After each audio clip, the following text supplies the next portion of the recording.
qodobada wararka ugu doorka roon guud ahaanba dalkan Itoobiya magaalooyinka waaweyn ee dalka waxaa ka dhacay maanta banaanbaxyo waaweyn oo looga soo horjeedo faragelinta qayaxan ee guud ahaanba reer galbeedka iyo waliba xarumahooda ay ku hayaan dalkan Itoobiya.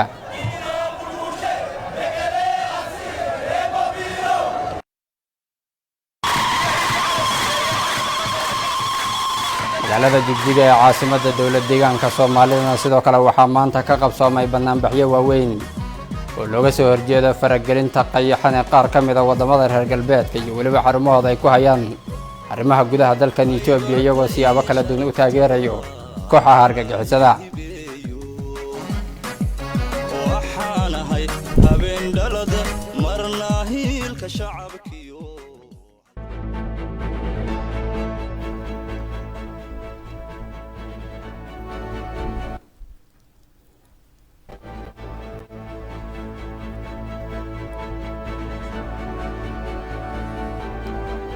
qodobadan iyo qodobo kale ayaad ku daawan doontaan wararka laanta afka Soomaaliga ee channelka luqadaha TV anigoo Cabdiraxmaan Sheekh Cabdullaahina si toos ah ayaan idinku warami doonaa.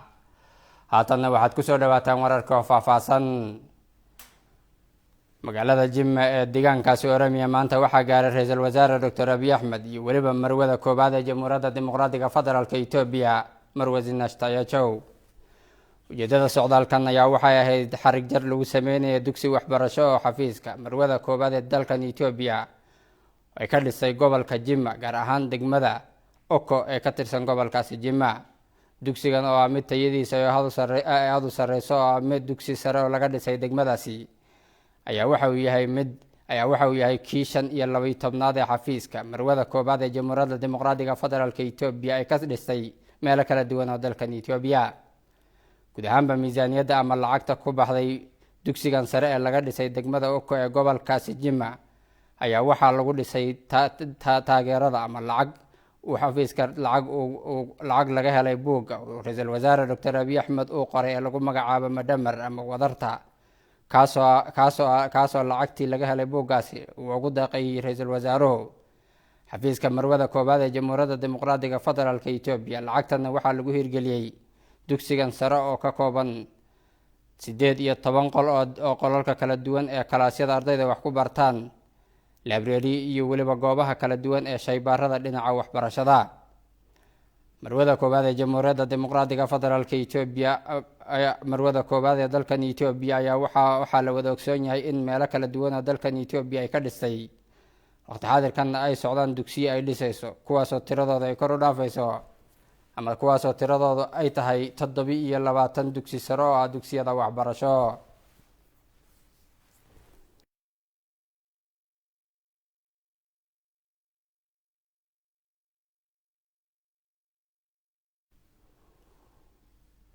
faragelinta iyo waliba cadaadiska qayaxan ee qaar ka mid ah wadamada reer galbeedka iyo waliba xarumahooda kala duwan ay ku hayaan arrimaha gudaha ee dalkan Itoobiya ayaa waxa ay yihiin kuwa marka ka sii dambeysay iska soo tarayay iyadoo guud ahaanba qaybaha kala duwan ee shacabka dalkan Itoobiya ay maanta codkooda ku muujiyeen banaanbaxyo nabadeedna ay ku dhigeen magaalooyinka waaweyn ee dalkan Itoobiya. magaalooyinkaas ayaa waxaa ka mid ah magaalada Addis Ababa. haddaba warbixin umuurtani ku saabsan waxaa inoo soo koobi doona waryahayaga Shukri Axmed.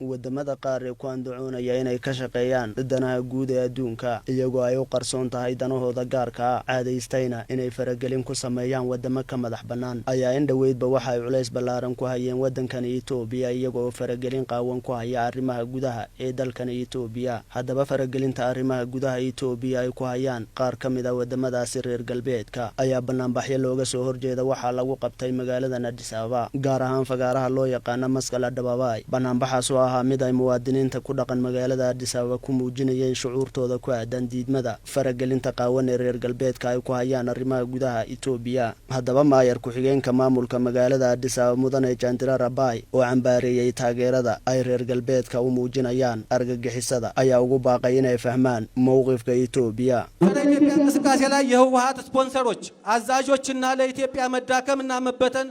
አቅዳችሁ ለምትሰሩ አንዳንድ የምዕራቡ ዓለም ሀገሮች በመጀመሪያ የምናስተላልፍላችሁ መልእክት አገራችንን በደማችን ነው ያስከበርናት። dhaqdhaqaaqa xagjirnimada leh ee TPLF kuwa maalgeliya ee amarka siiya kuna howlan inay Itoobiya tabar yaraysa ama ay burburiyaan. Marka hore waxaan idin cadaynaynaa dalkanaga waxaan ku ilaalinay dhididka iyo dhiiganaga waana ku ilaalin doonaa. Waa inaad fahantaan in dadka Itoobiya ay yihiin dad qabweyn oo aan qaadanin quursiga. Waana inaad garataan inaan nahay dad ilaashanaya madax bannaanidooda. Inkastoo aan nahay weli dad fakhri ah, haddana ma nihin kuwa dalkooda cadowga u dhiiba. ciidankeenna waxa ay u halgamayaan ma aha inay haystaan nolol kale, mana aha inay haystaan qalab naftooda difaaca oo ka ilaaliya geerida, balse waxa ay haystaan waa inay aamineen inay Itoobiyanimada tahay mid ka qiimo badan naftooda. ነገር ግን ኢትዮጵያዊነቱ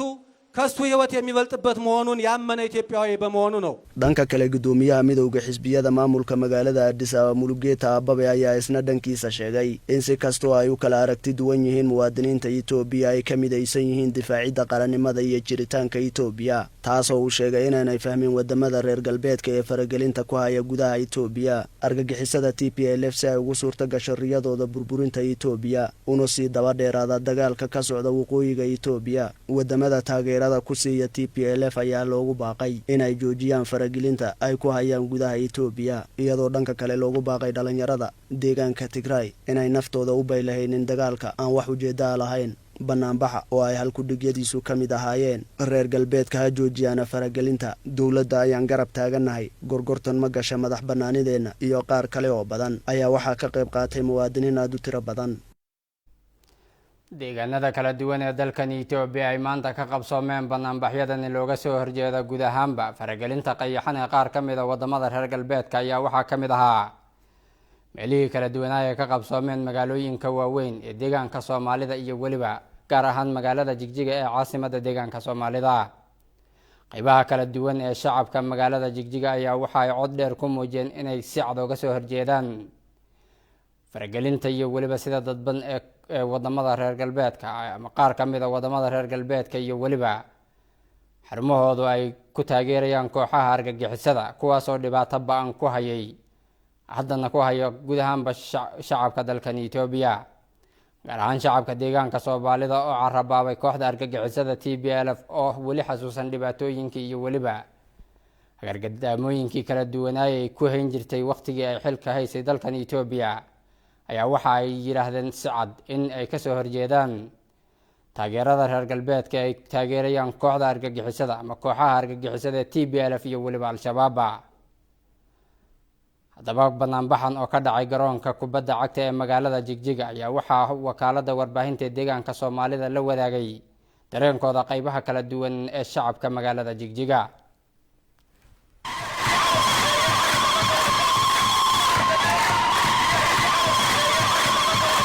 saaka soo baxnay waxay tusaaleedu waxay tahay ururka TPLF oo ka helaya garab shisheeye ka helaya garab istaag oo faragelin ku haya dowladda Itoobiya waa Itoobiya faragelinta ku haya. waxaan aad u rabnaa in faragelinta shisheeye nagala daayo. anagu saaka waxaan isku soo baxnay baaxaddan banaanbax lagu soo baxay faragelinta dalka lagu hayo. TPLF waxay rabtaa nidaamkii ay 30 sano ku soo guumeysay dalka oo ay xasuuq u geysanaysay ay u geysanaysay tacadiga oo dadka dhan mataqaanay waa la isku diraysay ay rabtaa. taasna hadda anagu nahay shacabka ku nool Itoobiya waan ka soo horjeednaa.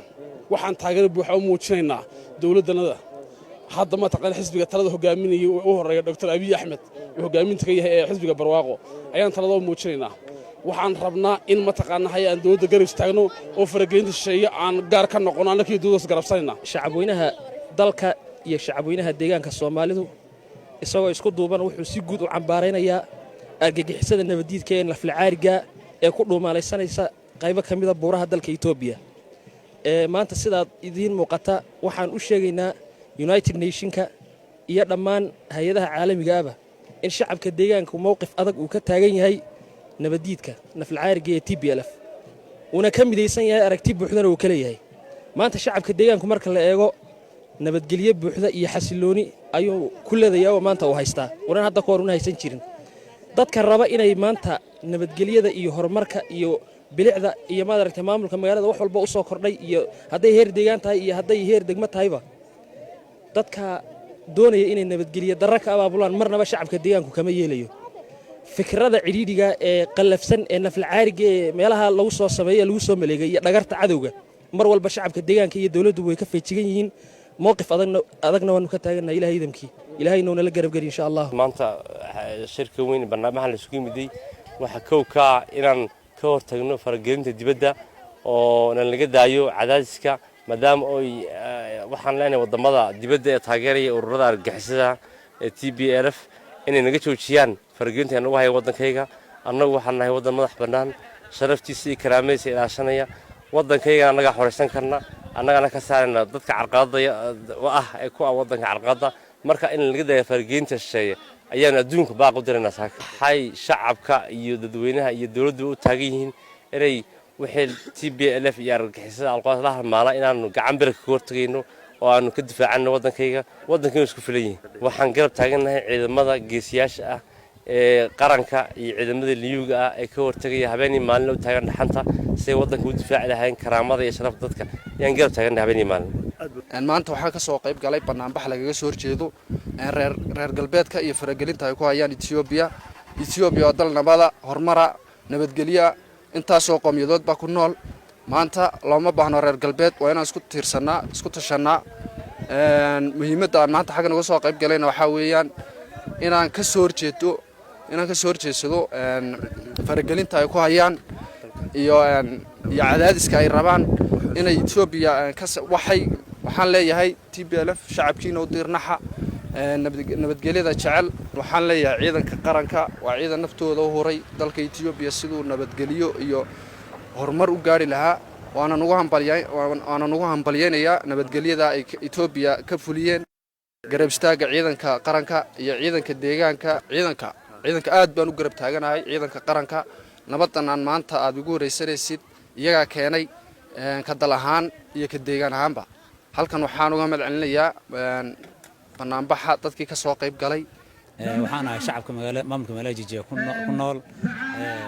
waxaan leeyahay waxa dareenka aan saaka ugu soo baxnay barxadda weyn garoonka ciyaaraha waxa kaliya ee qodobka koowaad aan soo qaadanay dhibaatada ay maanta ay nagu hayso TPLF oo 27 sano dhibaato badan ku haysay deegaanka waliba gaar ahaan deegaanka Soomaalida dhibaato badan ku haysay shucuurteedii baan saaka hiraab soo kacnay garoonkana ugu sugannahay aanan cambaarayn oo si cad aan uga soo horjeedno waxaan kaloo raacinayaa qolyahan caalamka haddii wax tarayaan qaybaha kala duwan ee waxgaradka culumada diinka iyo waliba haweenka magaalada Jigjiga oo iyaguna maanta ka hadlay madashii guud ahaanba looga soo horjeeday ama banaanbaxyadii lagu qabtay gegida kubadda cagta ee magaalada Jigjiga ayaa waxa ay sheegeen inay garab taagan yihiin geesiyada ciidanka difaaca qaranka dalka Ethiopia ee ku jira badbaadinta kooxaha argagixisada dalka laga badbaadinayo hadaba daawadayaal mar labaad nala daawada hadallada waxgaradka shacabweynaha sharafta badan ee magaalada Jigjiga iyo dhammaan ka soo qaybgalayaasha barnaamijka nabadeed maanta waxay shacabka magaalada Jigjiga soo baxeen inay muujiyaan garab istaaga ay u hayaan dawladda federaalka iyo deegaanka Soomaalida tan isbeddelka intuu ugu dhacay 2018 waxaa muuqatay xoog badan oo ay ugu horeysay kooxda TPLF inay ka soo horjeedeen isbeddelka waddanka ka dhacay iyagoo ka arkay inay danahoodii ay ka waayeen ku dhawaad waa markii saddexaad ay kooxda TPLF ay dagaal ku soo qaadaan ciidanka qaranka ee federaalka isla markaana waxay go'aan ku qaateen inay guud ahaan dalka ay ka gelgelayaan khalkhal amni iyagoo go'aansaday inay la shaqeeyaan kooxaha kala duwan sida al-shabaab oo shacabka deegaanka Soomaalida iyo ciidamada gaarka ah iyo guud ahaan hay'adaha amniga ay ka difaaceen deegaankeena laakiin kooxda TPLF go'aankeedu wuxuu ahaa in cid kasta oo cadow ku ah dalkan ay la shaqeeyaan gaar ahaan inay la shaqeeyaan kooxda al-shabaab si ay mar labaad u dhibaateeyaan shacabka deegaanka Soomaalida waxaa kaloo soo baxaya wadamo qaar oo reer galbeedka u badan oo aaminsan inay danahooda ka helayaan kooxda TPLF ayna mar walba iska indhitirayaan dhibaatooyinka soo gaaray shacabka Itoobiya gaar ahaan shacabka Soomaalida soddonkaas sane ay TPLF waddanka hogaaminaysay shacabka Soomaalida dhibaatada soo gaartay waa wada ogsoonnahay waddamada qaar waxaan fariin u gudbinaynaa inay ogaadaan dhibaatada TPLF shacabka deegaanka Soomaalida u geystay iyo shacabka Soomaaliyeed ee geeska Afrika inay dib u xusuustaan ayna ixtiraamaan madax bannaanida iyo qaranimada waddanka ee ay joojiyaan faragelinta qaawan ay ku hayaan waddanka Itoobiya waa dal ku filan inuu xalliyo gudaha dhibaatooyinka ka jira shacabka Tigreey waa shacab Itoobiyaan waa shacab ka mid ah qowmiyadaha waddanka waa shacab walaaladeenna inay dhibaato soo gaartana diyaaramayn kooxda TPLF ayaa gabaad ka dhigatay haddana waxaa la wadaa howlgal lagu sifeynayo kooxda shacabka Tigreey loo gaarsiiyey adeega aasaasiga shacabka Tigreey waxaa wakiilka oo u dooday xuquuqdiisa oo ilaalinaya sharaftiisa guud ahaan shucuubta Itoobiya laakiin kooxda gabaadka ka dhigatay in hadalkooda la maqlo oo guud ahaan fikir khaldan iyo aragti khaldan waddanka laga bixiyo waa khalad baan leenahay faragelin qaawana ma ogolaanayno shacabka Tigreegana maalmo dhow hadduu ilaa yidhaahdo adeegyada aasaasiga waa heli doonaan wayna ka xoroobi doonaan kooxda TPLF guud ahaan waddanka intiisa kale dhibkooda uu ka nastay shacabka Tigreegana way ka nasan doonaan shacabka Tigreegana waxaan fariin u gudbinaynaa inaan nahay shacabkoodu walaaladood aan u taaganahay ilaalintooda sharaftooda karaamadooda shacabka Itoobiya bay ka mid yihiin haddii shacabka Itoobiya ay hormaraan shacabka Tigreegana way hormarayaan dhibaatadu waa dhibaatadeena horumarkeena waa horumarkeen marka waxaan leenahay faragelin qaawan ma ogolin TPLF iyo kooxaha la midka ee al-shabaabna sidii ay shacabka iyo dowladda isu geystaayeen waa la soo afjari doonaa waad mahadsantiin daawadayaalkaasi waxa uu ahaa injineer maxamed Shaale madaxa xafiiska xisbiga barwaaqo ee deegaanka Soomaalida isagoo mas'uulka uga mahadceliya guud ahaanba shacabka deegaanka Soomaalida sida mar walba ay la dagaalamayaan kooxaha argagixisada iyo waliba sida ay mar walba diyaarka ugu yihiin inay garab istaagaan una dagaalamaan madax bannaanida dalkan Itoobiya haddaba qaybaha kala duwan ee waxgaradka iyo waliba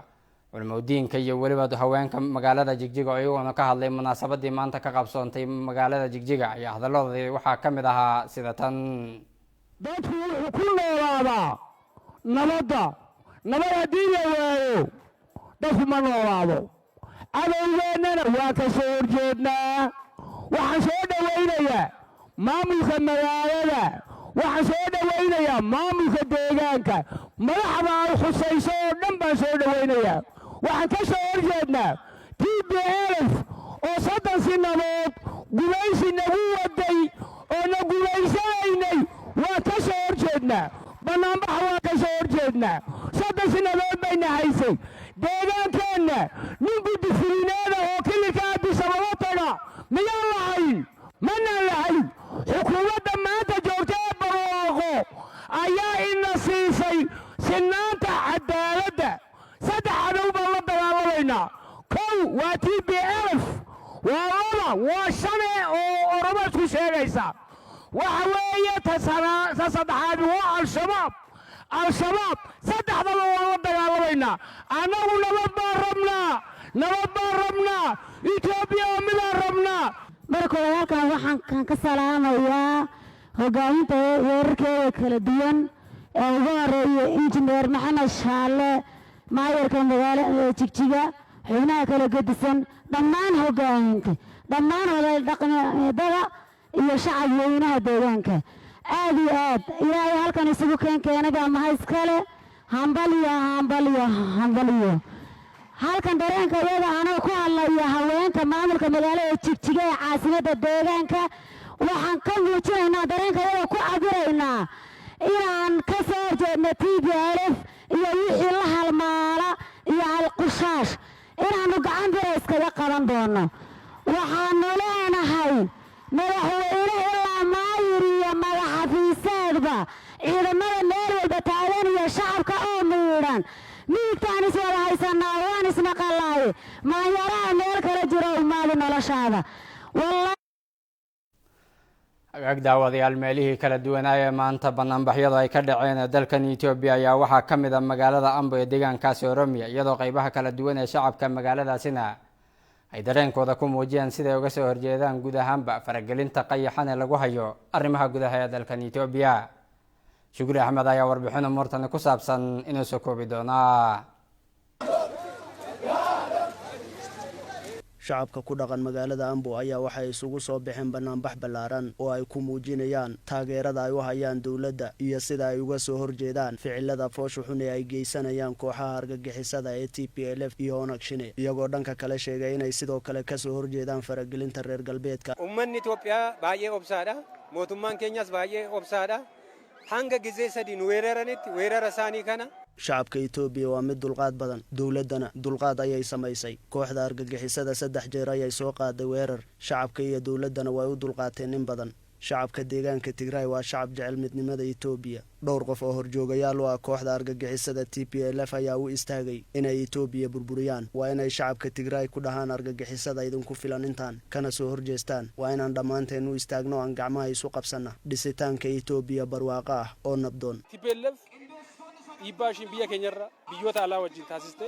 TPLF iyadoo garabsanaysa cadawga Itoobiya ee dibadda dhaqdhaqaaqa ay wado ay ku doonayso inay dalka ku burburisa ayaan banaanbaxan uga soo horjeednaa annaga haddii aan nahay dadka Itoobiya waan diidnay cadaadiska dibadda inooga imaanaya Itoobiya arrimaheeda gudaha iyada ayaa ku filan ma aqbalayna iyadoo lagu soo gabanaya magaca gargaarka in lagu sameeyo faragelin iyo cadaadis dibadbaxayaasha ayaa waxa ay sheegeen inay diyaar u yihiin inay naftooda u huraan difaaca qarannimada Itoobiya ayna garab siinayaan ciidanka difaaca qaranka si dalka looga badbaadiyo halista kooxda argagixisada ee TPLF dhanka kale maayarka maamulka magaalada Ambo Hachalu Gamachu ayaa waxa uu sheegay in loo baahan yahay ilaalinta gobonimada dalkan Itoobiya kaasoo awoowayaashii hore mid ay dhiigooda u horeen isla markaana ay ku soo simeen jiilka maanta jooga.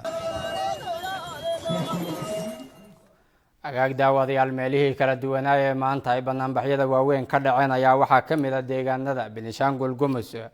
deegaanka Canfarta deegaanka Sidama Gambela iyo waliba deegaanada kala duwan ee dalkan Itoobiya qaybaha kala duwan ee shacabka deegaanka Benishangul Gumuz oo soo bax weyn ka sameeyay magaalada Asosa ayaa waxa ay codkooda ku muujiyeen sida ay uga soo horjeedaan faragelinta cad ee lagu hayo dalkan Itoobiya sidoo kale deegaanka Canfarta ayaa waxa halkaas ka dhacay magaalada Samara banaanbaxyo waaweyn oo qaybaha kala duwan ee shacabka magaalada Samara oo uga soo horjeedaan faragelinta qayaxan ee lagu hayo dalkan Itoobiya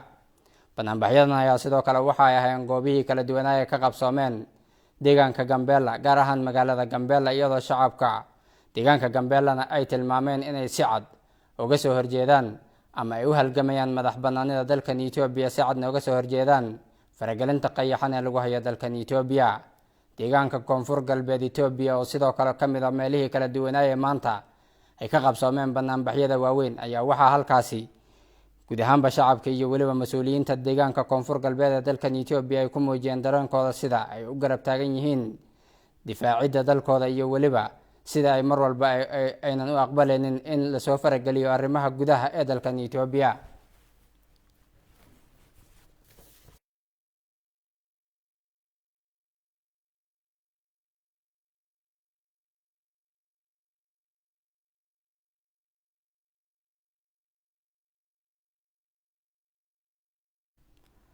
agdaawadayaal waxaa intaas aanu ku soo afmeeraynaa warkii oo si toos ah ugala socoteen laanta afka Soomaaliga ee channelka luqadaha balse marka hore iyo waliba qodobada wararka guud ahaanba magaalooyinka kala duwan ee dalkan Itoobiya ay ka mid tahay magaalada tan Addis Ababa maanta waxaa ka qabsoomay banaanbaxyo waaweyn oo si cad looga soo horjeedo faragelinta qayaxan ee qaar ka mid ah wadamada reer galbeedka ay ku hayaan arrimaha gudaha ee dalkan Itoobiya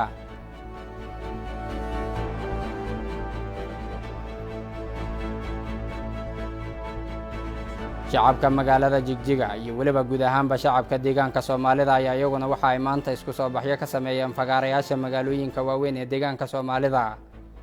iyagoo si cad u muujiyay inay ka soo horjeedaan faragelinta qaar ka mid ah wadamada reer galbeedka ay ku hayaan dalkan Itoobiya iyo waliba taageerada ay siinayaan wadamadaasi kooxaha argagixisada ee ka mid tahay Al-Shabaab iyo waliba TPLF